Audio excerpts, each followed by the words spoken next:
xây con xây ta chặt đào nông này bàn bàn nông trẻ mới ta thế nó cái việc ở dừng xây nó xây tam còn nụ kia nữa bàn là người con chơi hơi con salad rồi nhỉ và thời tiết này tiết tiết bà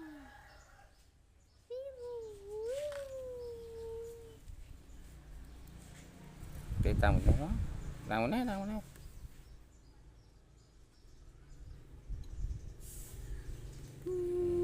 thời tiết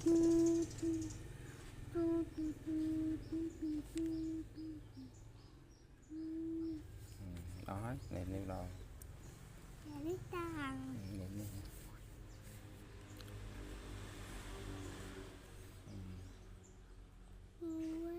tia thâu cùng nút ấy tiếng không cùng nút vào đấy tia tắm ngủ bà